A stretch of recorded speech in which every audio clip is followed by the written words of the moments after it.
हाय बच्चा, कैसे हो? हाँ, तो बच्चों 10th का important topic competency based questions. Okay, इस साल ये क्वेश्चंस बहुत इंपॉर्टेंट है।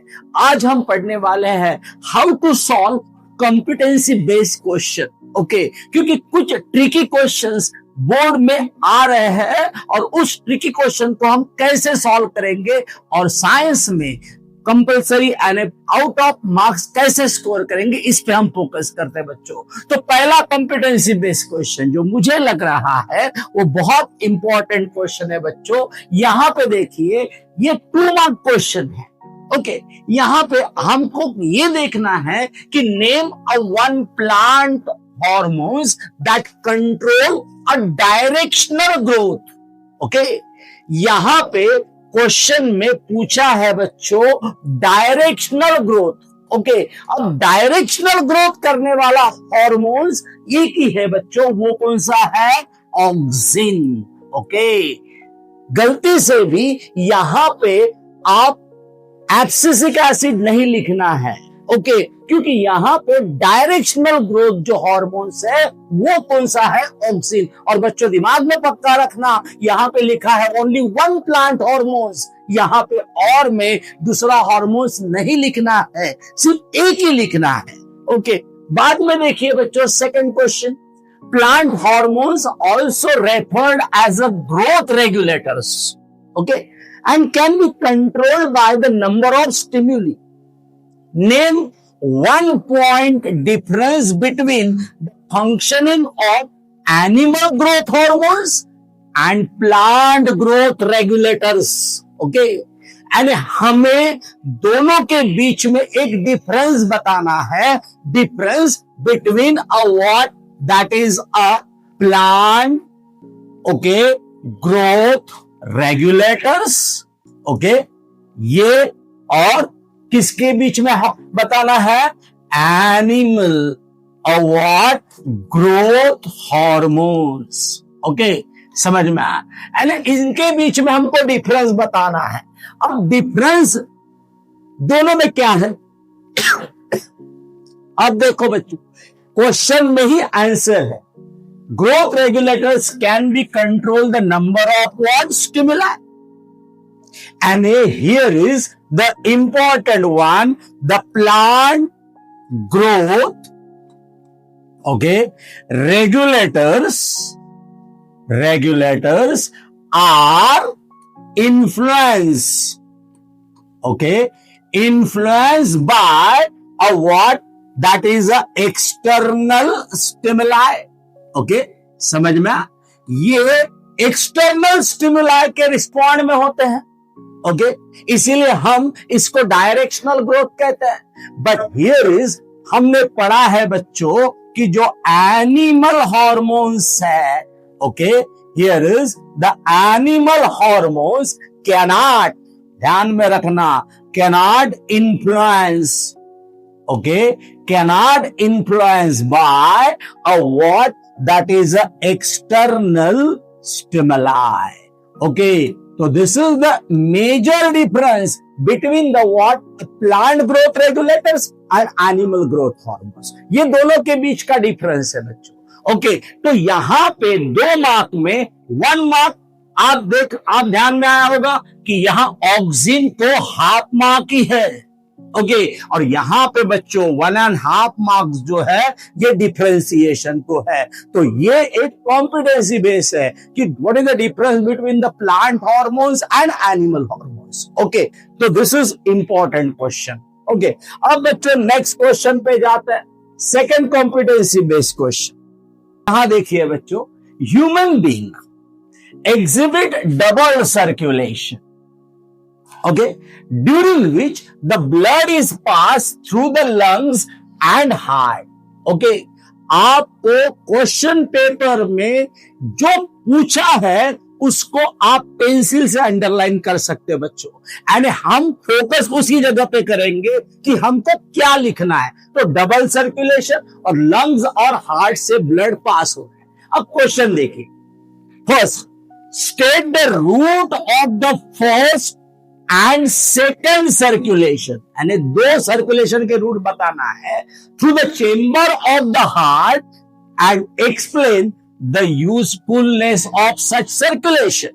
ओके, तो हमने पढ़ा है बच्चों, तो देखो फर्स्ट का आंसर क्या आएगा, यहां पे फर्स्ट सर्कुलेशन कौन सा होगा, here is the deoxygenated blood, okay, deoxygenated blood from the body carried by what, carried towards the what, a right ventricle, okay, वो राइट वेंट्रिकल में आता है और राइट वेंट्रिकल से कौन लेके जाता है, pulmonary artery towards the what, lungs. Okay, ये पहला सर्कुलेशन हो गया। और सेकेंड सर्कुलेशन में ध्यान में रखना, कौन सा blood, oxygenated blood. Okay, oxygenated blood कहां से आता है, लंग्स। ओके, लंग्स से कौन लेगा, लेफ्ट एट्रियम, लेफ्ट एट्रियम से ये blood here is the carried by the what, left ventricle. Okay, अब लेफ्ट एट्रियम में ये ब्लड कौन लाएगा, that is a pulmonary vein. तो ये सेकंड सर्कुलेशन हो गया। आपको ये पाथवे लिखना है और यहां पे पूछा usefulness of such circulation, usefulness क्या है, तो here is usefulness is important, it is used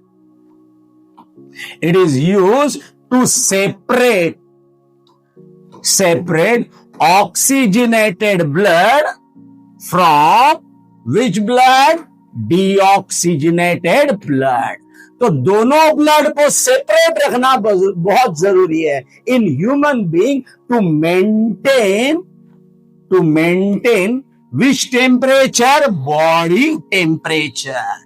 तो बॉडी टेम्परेचर, क्योंकि हम बर्ड्स और mammals are a warm blooded animals, okay, और उनका बॉडी टेम्परेचर कब मेंटेन रहेगा, जब ऑक्सीजनेटेड ब्लड और डीऑक्सीजनेटेड ब्लड सेपरेट रहेगा। ओके, तो this one is maintained by the double circulation, तो दिस इज द यूजफुलनेस। अब यहां पे ये जो सेकंड क्वेश्चन है वो बहुत इजी है बच्चों, नेम द ब्लड वेसल, आपको सिर्फ ब्लड वेसल लिखना है।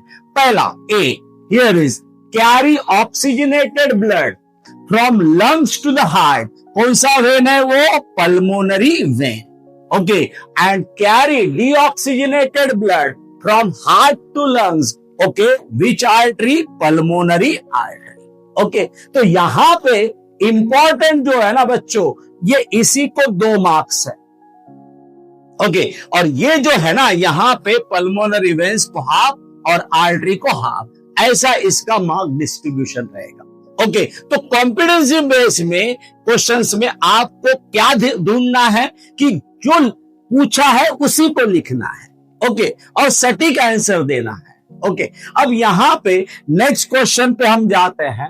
Here is the question number award 3। Okay, अब बच्चों यहां पे अगर हम बात करते हैं तो ये एक 3 मार्क का क्वेश्चन है अबाउट द प्लानेरिया। हमने पढ़ा है कि planaria can regenerate the lost body part due to presence of the specialized cell called as neuroblast. Neuroblast को ही हम रीजनरेटिव सेल्स कहते हैं। These special cell multiply and make a large mass of the cell, form a different cell, undergo changes to become a different types of cell and what, tissue. Means planaria perform the regeneration. Okay, no doubt. So here is अब question देखिए बच्चों, in plant, okay, which type of tissue or cells function similar to the neoblast? यानी यहां पे हमें plant का tissue लिखना है कि जो रीजनरेशन करता है। तो बच्चों 9th स्टैंडर्ड में हमने पढ़ा था प्लांट टिश्यू, वहां से रिलेटेड ये क्वेश्चन है। तो इसका आंसर क्या आएगा बच्चों, here is the meristematic tissue. ध्यान में रखना, इसका आंसर क्या आएगा, मेरिस्टेमेटिक टिश्यूज। ओके, क्योंकि ये मेरिस्टेमेटिक टिश्यूज जो है has a ability of constant dividing. Okay, अब सेकंड क्वेश्चन। अब देखो बच्चों, how do the characteristics of Planaria form by regeneration compare with the characteristics of the original plan area. Okay, and आपको यहां पे original plan area which undergo regeneration और जो नया फॉर्म होता है न्यू इंडिविजुअल, दोनों के बीच को कंपेयर करना है, दोनों को कंपेयर करना है। तो ध्यान में रखना, यहां पे आंसर ये चाहिए new plan area, okay, form by regeneration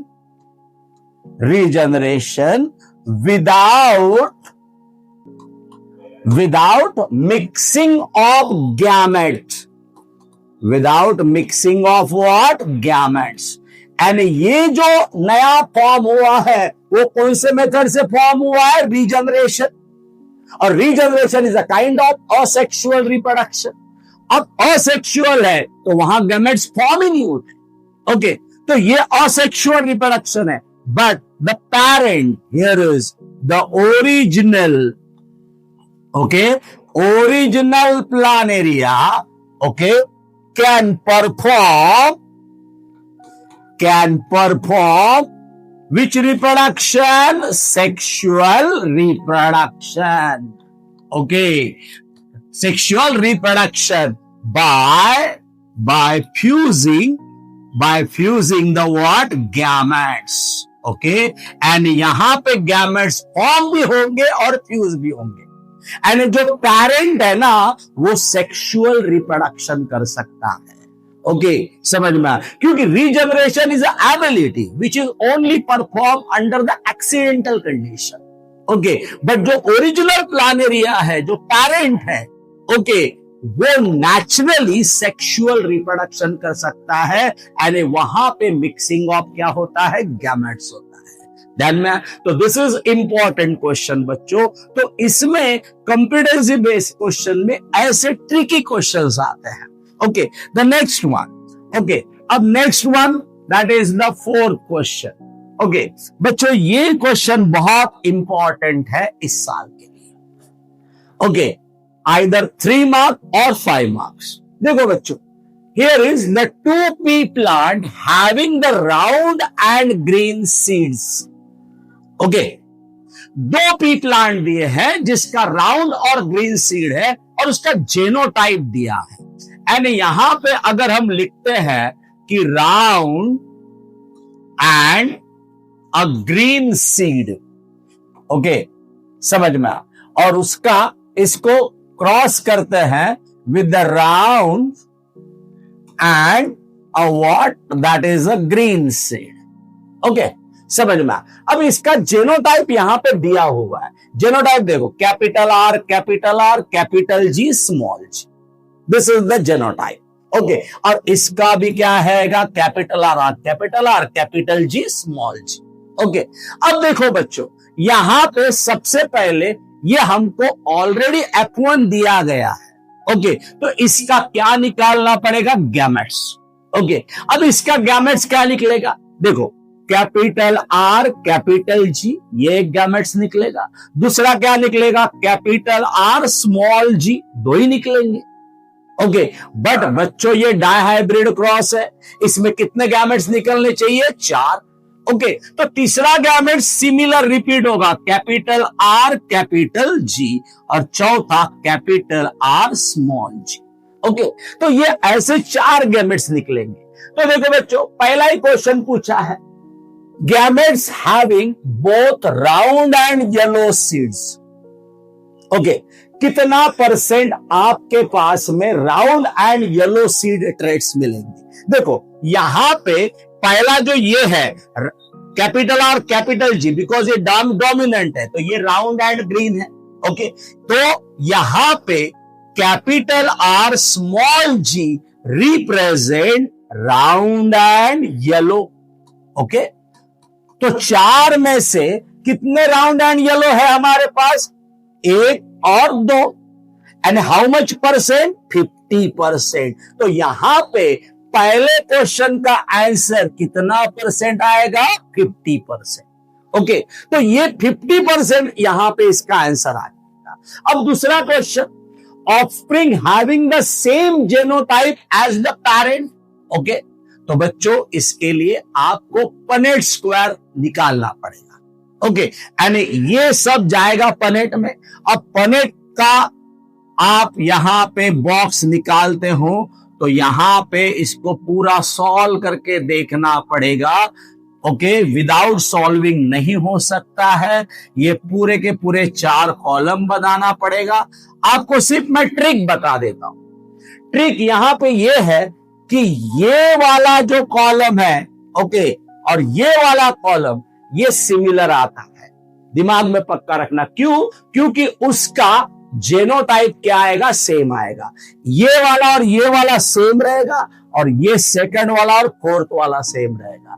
तो जब आप इसको कैलकुलेट करेंगे तो आपको 2 कॉलम जो है वो किसके मिलेंगे? सेम जेनोटाइप, ये वाला मिलेगा। Capital R, capital G, small G. तो out of 16 here is the 8 parent, यानी 16 में से कितने parent? 8 parent having the same genotype. And यहां पे भी आपका आंसर कितना परसेंट आएगा? 50%, जब आप इस चेकर्स बोर्ड में देखेंगे बच्चों। Okay, then last one, offspring having the same phenotype as the parent, same phenotype as the parent. तो बच्चों राउंड एंड ग्रीन सीड ये डोमिनेंट है। तो हमको मालूम है लॉ ऑफ डोमिनेंसी क्या बोलता है कि ज्यादा से ज्यादा डोमिनेंट मिलते हैं। ओके, और रेशियो कितना आता है? 3:1, यानी 75% हमको डोमिनेंट मिलते हैं। तो यहां पे इसका आंसर जो है वो कितना परसेंट आएगा? 75%। यानी आप अगर इसको कैलकुलेट करते हैं बच्चों तो ध्यान में रखना 16 में से 16 में से here is the 12 parent, okay, या 12 individual has the same phenotype, that is a round and a what? That is a green. आपको सिर्फ यहां पे ये जो है, ओके, ये 4 मिलने वाले हैं जो राउंड एंड क्या आएंगे? येलो। ओके, समझ में आया? एंड यहां पे आपको कैपिटल आर और यहां पे स्मॉल जी, ये जो जेनोटाइप है ना, ये सिर्फ कितने मिलेंगे? 4 मिलेंगे। ओके, तो इसके लिए चेकर्स बोर्ड करके देखना पड़े। ओके, इसका आंसर डायरेक्ट नहीं लिख सकते हैं, इसको चेकर्स बोर्ड को सॉल्व करना पड़ेगा। ओके, और जैसे हम डायग्राम क्रॉस करते हैं वैसे इसको सॉल्व करना पड़ेगा। ओके, तो दिस इज इंपॉर्टेंट क्वेश्चन इस साल के लिए। आंसर मैंने बता दिया, पहले का 50%, सेकंड का 50% और लास्ट वाले का 75%।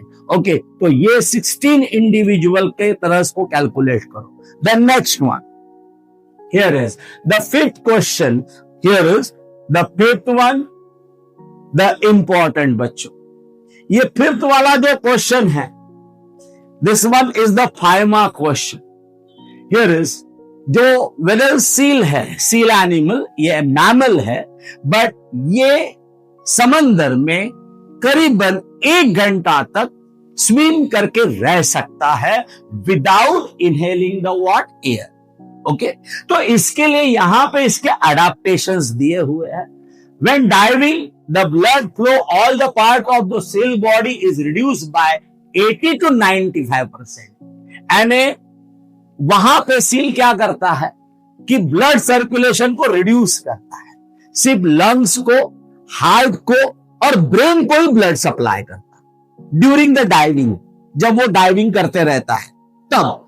देन सेकेंड है कि 70% of oxygen the seal body is stored in the blood as a haemoglobin. यानी हमारे बॉडी में सिर्फ 51% स्टोर्ड होता है, बट सील के बॉडी में कितना परसेंट होता है? 70%। ये सेकंड अडेप्टेशन।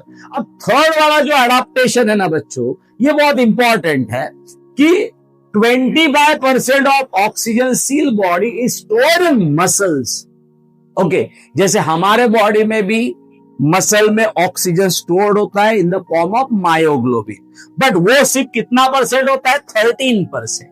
बट सील के बॉडी में कितना परसेंट होता है? 25%। तो इसके बॉडी में ये 3 अडाप्टेशंस।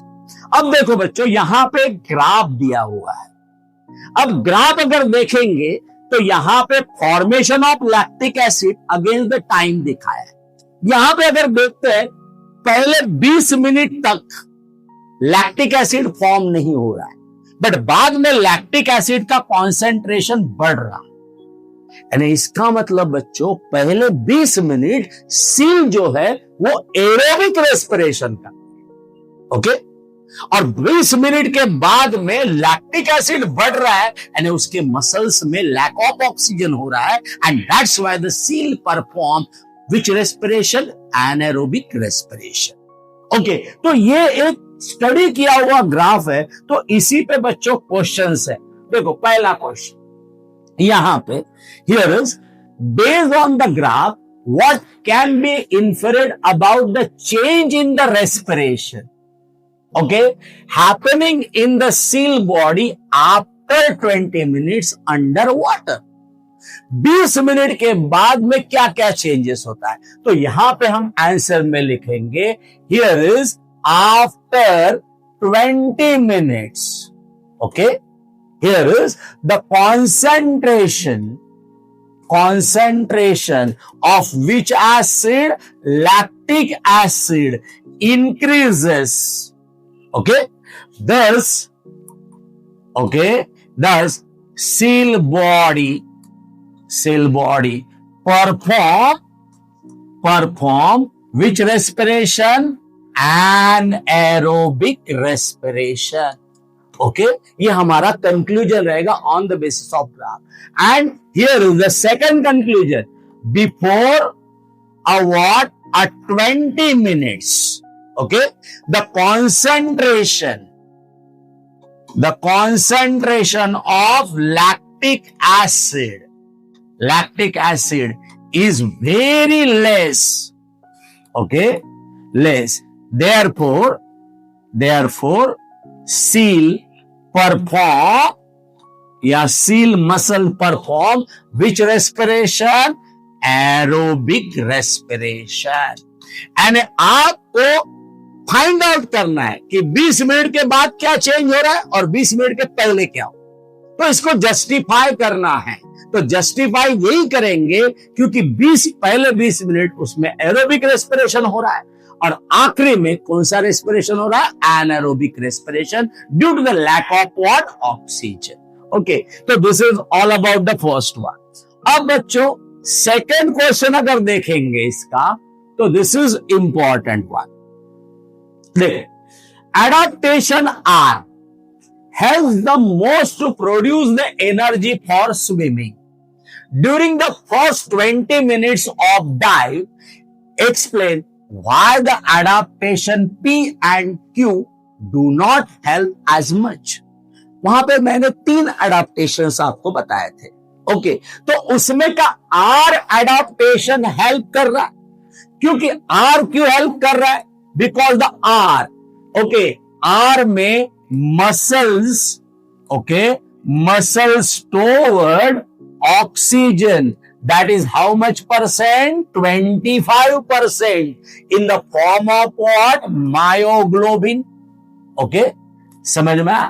तो मायोग्लोबिन के फॉर्म में, which is used during a what? Dive, okay, तो डाइविंग में कौन सा एनर्जी इस्तेमाल हो रहा है? मसल्स, यानी मसल में जो ऑक्सीजन स्टोर है वो इस्तेमाल हो रहा है, ओके। अब आप यहां लिखना है why adaptation P and Q is not help as much. तो हियर इज, ध्यान में रखना, P एंड Q, ओके, ये जो 2 एडाप्टेशंस है ध्यान में रखना। Here is the oxygen is in the form of blood, is in the form of what? Blood, okay, and here is blood supply, okay, lack to the what? muscles during what? Swimming. तो swimming करते समय seal body को blood supply नहीं होता है, किसको? Muscles, क्योंकि उसके बॉडी में मसल्स में जो मायोग्लोबिन्स है वही ऑक्सीजन सप्लाई करते हैं, इसीलिए बाद में वो कौन सा एनाएरोबिक रेस्पिरेशन स्टार्ट कर देते हैं। इसीलिए adaptation P and Q is not essential during the swimming, but the adaptation R is important because R जो है उसमें मायोग्लोबिन है जो ऑक्सीजन को वहां स्टोर करता है। ओके, तो नेक्स्ट वन, अब नेक्स्ट क्वेश्चन पे जाते हैं बच्चों। Here is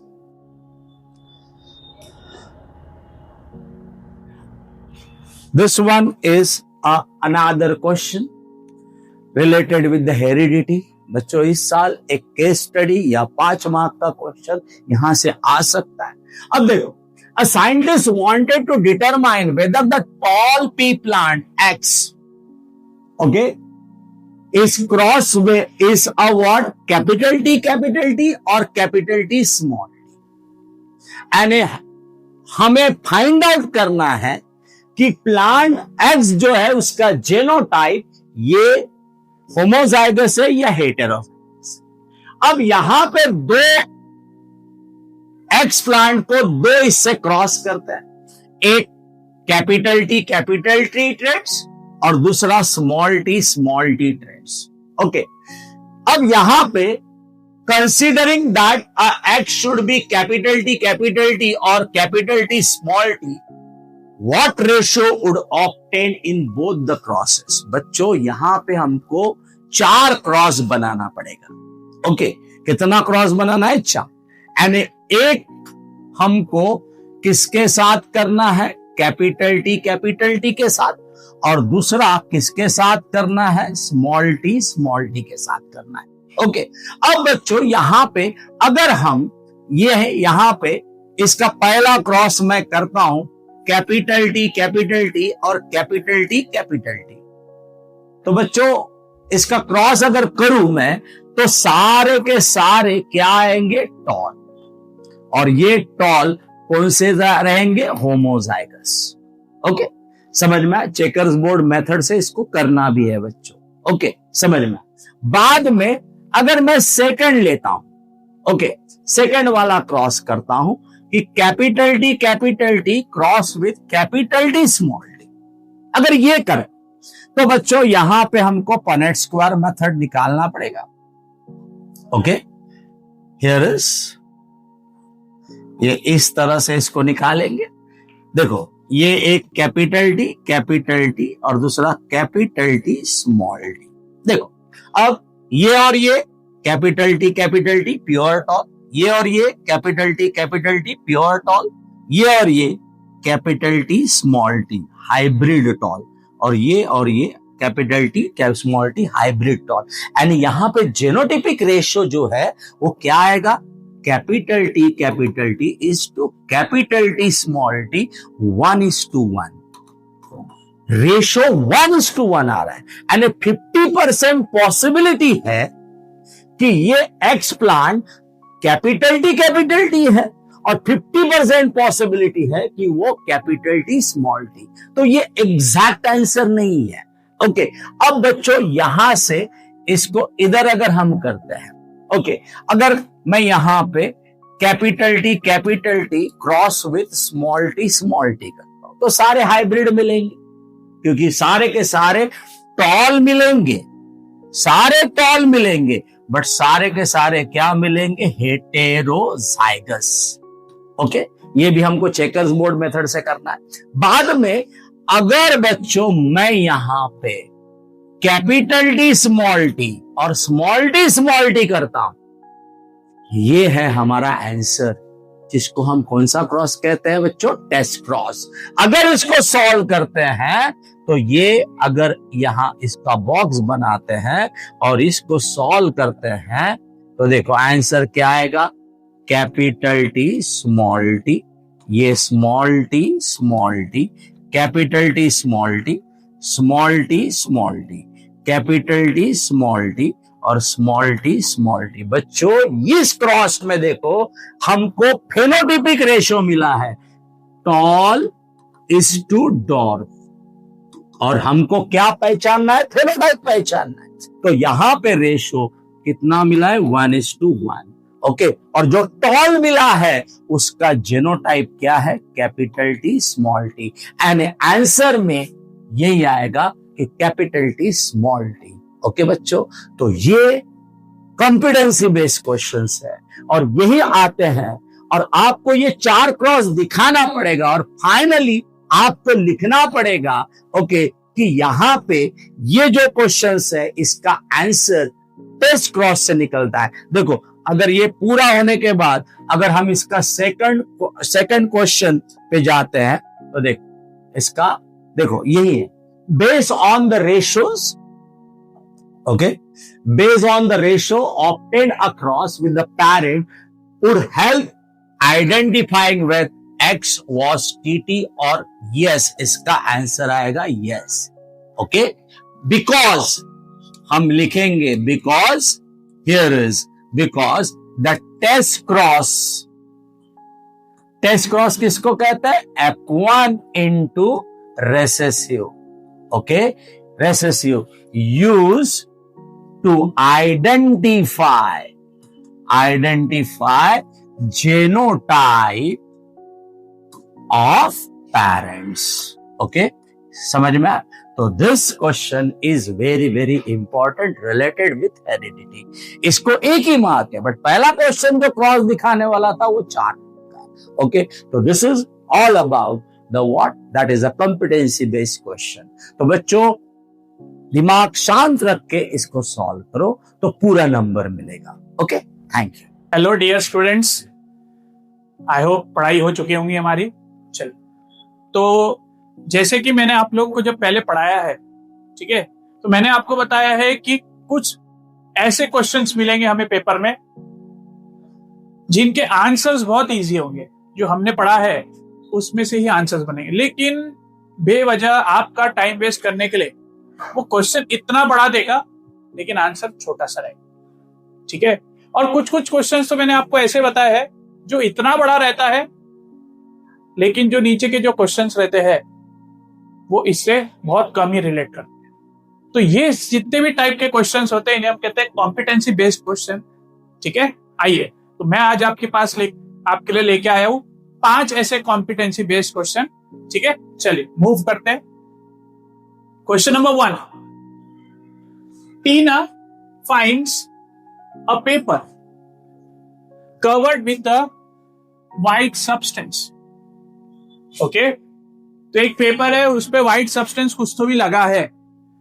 in a chemistry lab she keeps the paper near the window of the lab and come back to pick it up after 5 hours, okay, to take it home. She noticed that the white substance had turned grey. अब देखो यहां पे 2 चीजें। पहला, भैया window की बात कर रहा है, ठीक है, तो विंडो से क्या आई होगी? सर सनलाइट आई होगी। समझ में आ रहा है क्या? ठीक है। कलर कौन सा बोल रहा है? सर व्हाइट बोल रहा है, ठीक है। किस में कन्वर्ट हो गया? सर ग्रे में कन्वर्ट। ऐसा कुछ क्लिक हो रहा है क्या कि भैया व्हाइट कलर का सब्सटेंस लाइट के प्रेजेंस में कोई ग्रे होता होगा? हाँ, करेक्ट। क्या होगा बोलो? सर फोटोलिटिक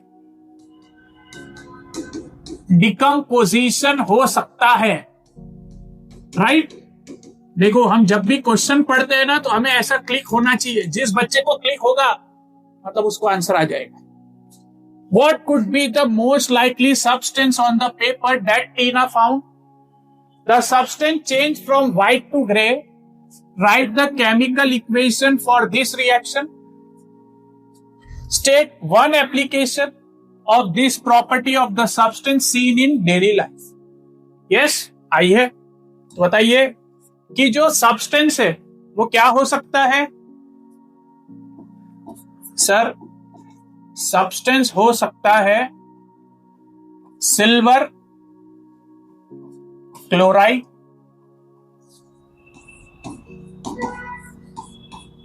AgCl, या फिर इसी का ही भाई, इसका भाई कौन है बोलो? सलमान भाई मत बोल देना, हाँ, सिल्वर ब्रोमाइड, ये इसका भाई है। पता चला जब भी भाई बोलो तो तुम सलमान भाई ही बोलते हो। सिल्वर ब्रोमाइड, दोनों में से कोई भी एक सब्सटेंस हो सकता। सेकंड क्या कह रहा है, the substance change from white to grey. आपको इसकी इक्वेशन लिख के बता, तो आपको पता है सिल्वर क्लोराइड जो है उसका कलर क्या होता है, व्हाइट होता है। तो AgCl solid, silver chloride, okay, reaction हो रही है इन the presence of sunlight. Sunlight कहां से, विंडो से मैं यहां बता चुका हूं। क्या देगा बोलो सर, ये देगा silver plus chlorine gas. Equation को बैलेंस करेंगे, राइट टू हियर आपकी इक्वेशन बैलेंस्ड है। सिल्वर क्लोराइड का कलर होता है व्हाइट, सिल्वर का कलर है ग्रे, और ये क्लोरीन गैस यहां से रिलीज हो जाएगी। Got it. अगर आप सिल्वर ब्रोमाइड यूज करते हैं तो बोलो क्या आएगा, सिल्वर प्लस ब्रोमीन, ठीक है। एप्लीकेशन बताने, बताओ सिल्वर क्लोराइड और सिल्वर ब्रोमाइड कहां यूज होता है। Sir it is used in black and white photographic film. देखिए क्वेश्चन बहुत आसान था, फोटोलिटिक डिकम्पोजिशन रिएक्शन, जबरदस्ती उसको घुमाया हुआ है। Got it. तो हमें मेंटली प्रिपेयर्ड रहना है कि हमें क्वेश्चन घुमा के आ सकता है, क्वेश्चन में ऐसी कहानी रहेगी लेकिन आंसर जो हमने पढ़ा है वही रहेगी, सिंपल वाली, ठीक है। चलिए मूव करते हैं नेक्स्ट क्वेश्चन की तरफ।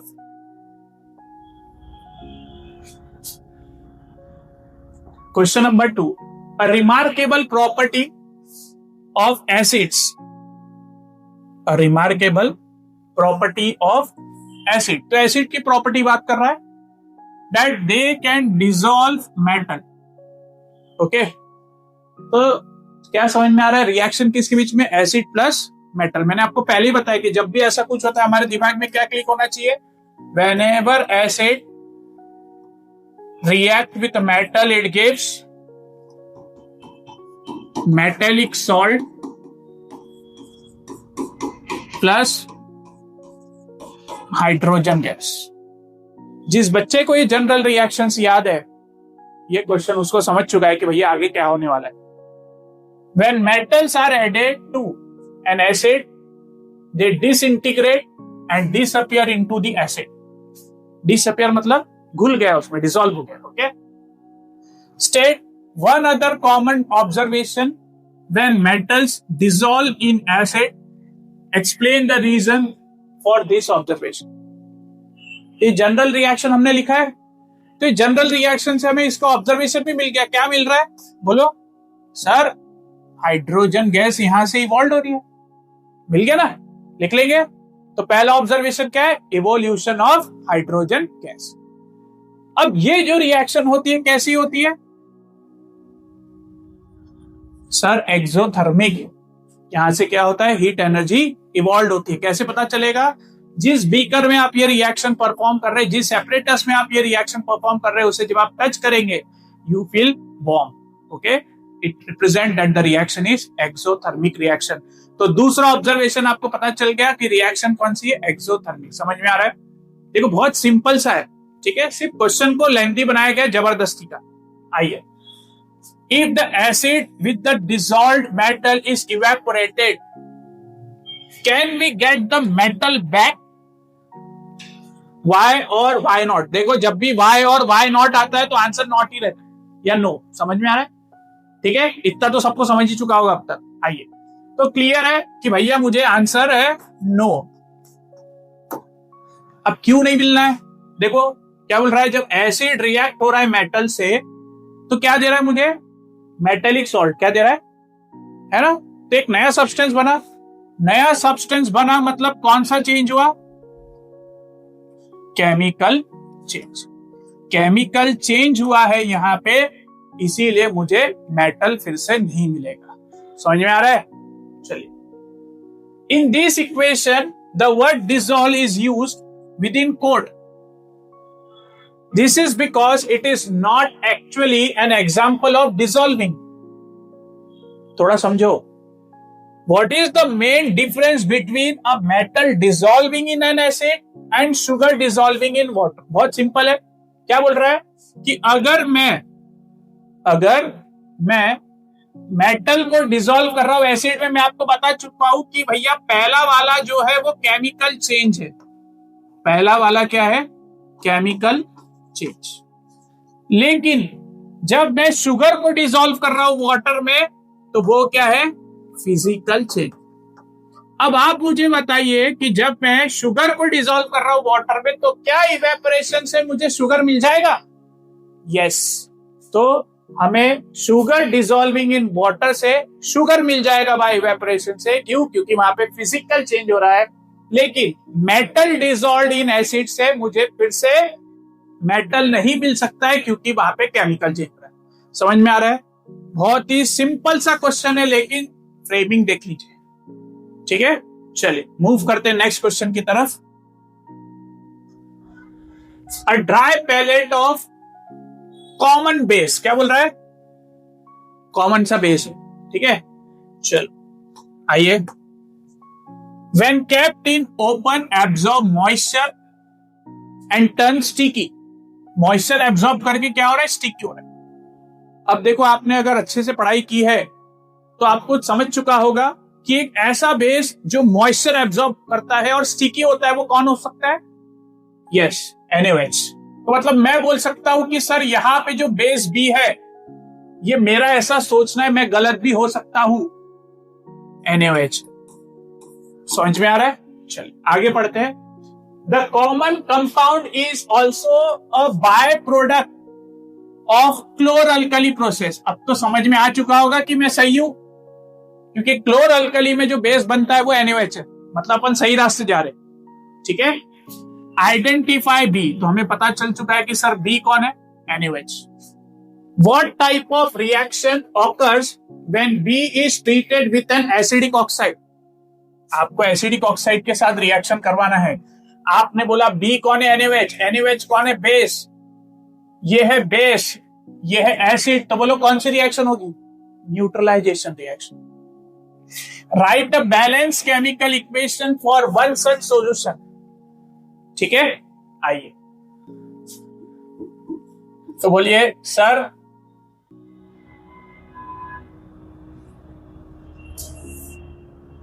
हमें बोला गया है बेस बी. कौन है वो? NaOH. ये हमने आइडेंटिफाई कर लिया. ठीक है. What type of reaction occur when B is treated with an acidic oxide? तो कौन से टाइप की रिएक्शन होगी बोलो? Neutralisation reaction. ठीक है. क्या बोल रहा है? Write a balance chemical equation for one such solution. I तो मैं यहां पे लेता हूं NaOH एक्वियस. यह है सोडियम हाइड्रोक्साइड. हमने क्या कहा? ये हमारा बेस बी. ठीक है. आपको इसके रिएक्शन करवाने एसिडिक ऑक्साइड से. क्या पढ़ा है आपने? कौन एसिडिक ऑक्साइड्स होते हैं sir? Non metal oxides are acidic oxide. मतलब मुझे नॉन मेटल ऑक्साइड जो है उसके साथ रिएक्शन कर. इसका बेस्ट एग्जांपल क्या होगा? Carbon dioxide, sulphur dioxide. आप कुछ भी ले सकते हैं. मैं लेता हूं यहां पे कार्बन डाइऑक्साइड. ओके. तो मुझे क्या मिलेगा बताइए? Na2CO3 aqueous plus H2O. तो हमें मिला यहां पे sodium carbonate plus water. Equation को बैलेंस करेंगे. आइए देखिए, वहां सोडियम कितना है? 2. यहां कितना है? 1. सो राइट 2 ईयर. कार्बन 1 है. ऑक्सीजन कितने हो गए? 3.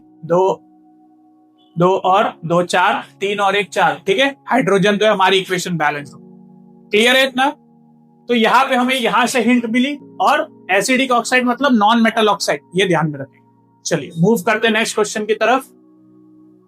क्वेश्चन नंबर 4, देखिए क्या बोल रहा है। A teacher asked her student to identify metal M. Okay, she gives them the following clues to help them.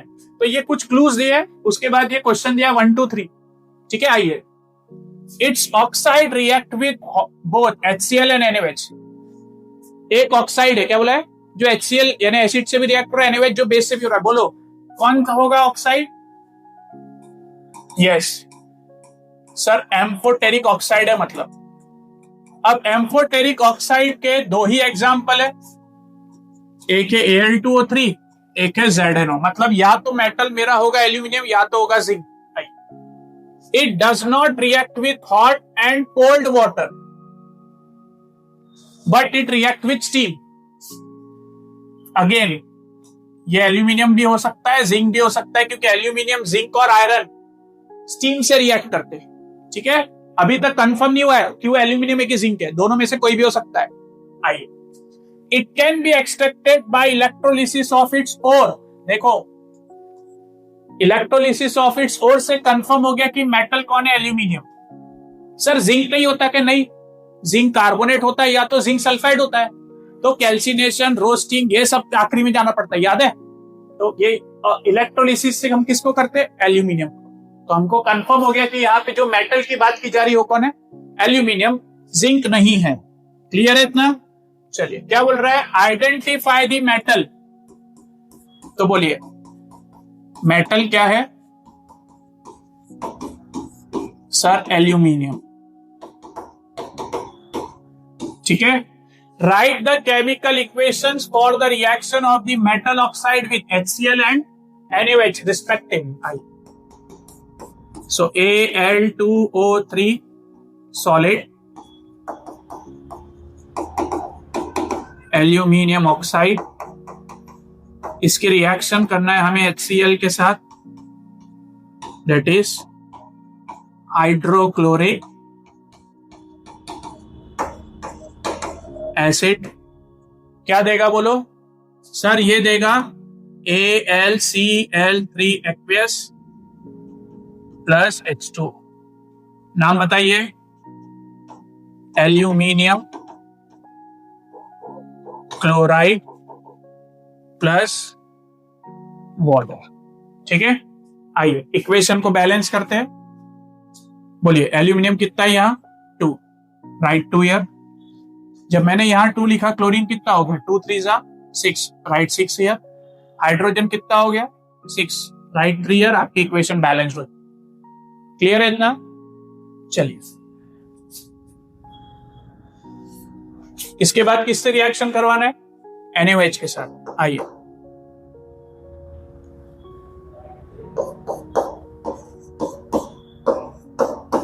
बोलिए Al2O3 सॉलिड, एल्यूमिनियम ऑक्साइड। बोलिए किससे रिएक्शन करवाएंगे आप, NaOH एक्वेस के साथ, दैट इज सोडियम हाइड्रोक्साइड।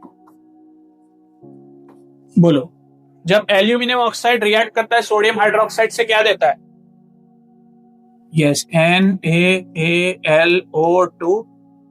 क्या नाम है बताओ, सोडियम एल्यूमिनेट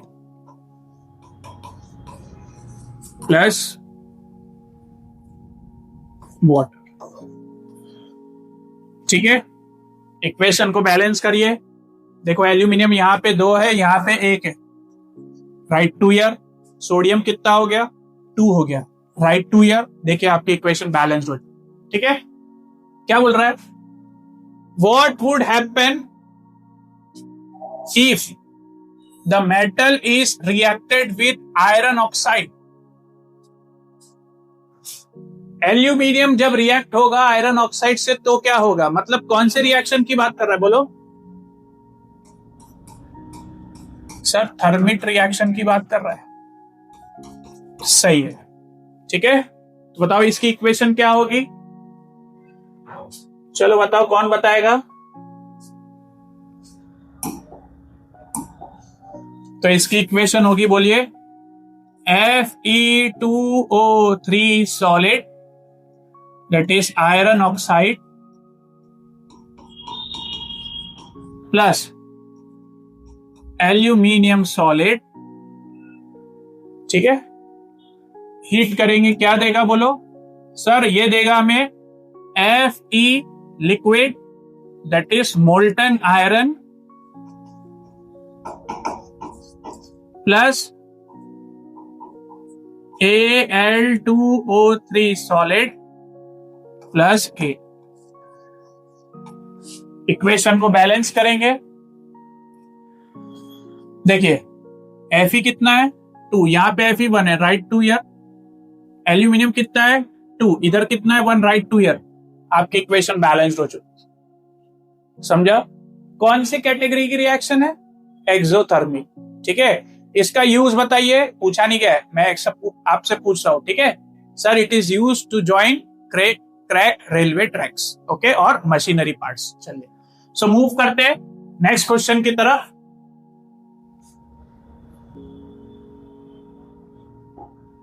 देखिए क्या बोल रहा है।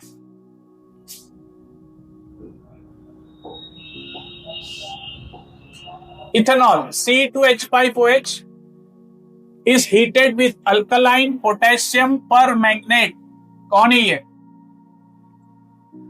OA, oxidizing agent, to give a compound X। बोलो, when ethanol, इसका जब ऑक्सीडेशन होता है तो X क्या होता है? बोलो, एसिड। मतलब आपको क्या मिला? Carboxylic acid. इसमें कार्बन कितने सर? 2 है, तो क्या मिलेगा सर? 2 कार्बन वाला एसिड मिलेगा, इथेनोइक एसिड। अब देखो, मैंने आगे पढ़ा नहीं है, क्या है मुझे नहीं पता, लेकिन मुझे इतना समझ रहा है कि अगर मेरे को अल्कोहल दिया है और ऑक्सीडाइजिंग एजेंट दिया है तो क्या होगा? कंपाउंड एसिड होगा। चलिए, how many carbon atom will compound X contain? Same ही होते हैं। Compound X is now reacted with ethanol. आपको इसको रिएक्ट करवाना इथेनॉल से in the presence of an acid catalyst to give a compound Y. आपको पता चल चुका है ये एसिड है, ये अल्कोहल है। ठीक है, एसिड कैटलिस्ट है, तो बताओ कंपाउंड वाई क्या होगा? ईस्टर। रिएक्शन का नाम ईस्टरिफिकेशन। बहुत सिंपल सा क्वेश्चन है, सिर्फ बड़ा सा दिख रहा है, फ्रेम कर रहा हुआ है। ठीक है, डरना नहीं है। ठीक है, अपने आप पे विश्वास रखिए, अपने कंसेप्ट पे विश्वास रखिए और स्ट्रांगली अप्लाई करिए concept. Name the type of compound formed in the above reaction with respect to the functional group it contain। ठीक है, state one characteristic property of compound of the type of compound Y। तो Y जो है, ठीक है, आपको एक characteristic बताना है। आपने बोला ईस्टर है, ये कौन है? ईस्टर। ठीक है, तो बताइए इसकी कैरेक्टरिस्टिक प्रॉपर्टी क्या होगी? Frooti smell.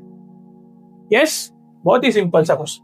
State one use of compound of this type used in making perfume, okay, as a flavoring agent। ठीक है, तो मैंने बताया था जब भी इस तरीके का आएगा तो क्या करना है? सबसे पहले क्वेश्चन को कंप्लीट करना है और इक्वेशन लिखनी है। तो बोलो क्या होगा? C2H5OH, ठीक है, अल्कलाइन KMNO4 प्लस हीट, क्या देगा बताइए? CH3COOH, ethanoic acid. सर इसमें 2 कार्बन थे, इसमें भी 2 कार्बन है, तो total number of carbon atom same रहेंगे। ये है मेरा compound x.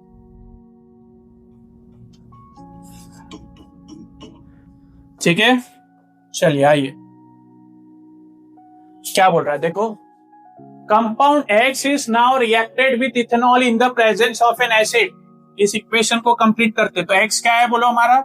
CH3COH plus C2H5OH, okay. Acid क्या देगा बताओ? CH3COOC2H5 plus H2O। तो इसका नाम बताइए। Ethyl ethanoate. कौन है ये? ईस्टर है। ठीक है, क्या बोल रहा है? Name the type of compound form in the above reaction. क्या फॉर्म हुआ? Ethyl ethanoate, that is ester. Okay, then state one characteristic property. तो बोलो, sweet, fruity, smell. Okay, state one use of compound of this type used in making perfumes as a flavoring agent। तो I hope आपको समझ चुका होगा कि competency based questions को कैसे सॉल्व करना है। ठीक है, क्वेश्चंस बड़े दिखाई देंगे, लेकिन अपने आप पे विश्वास रखिए, अपने कंसेप्ट पे विश्वास रखिए और स्ट्रांगली अप्लाई करिए, वो क्वेश्चन सॉल्व हो जाएगा। Okay, all the best.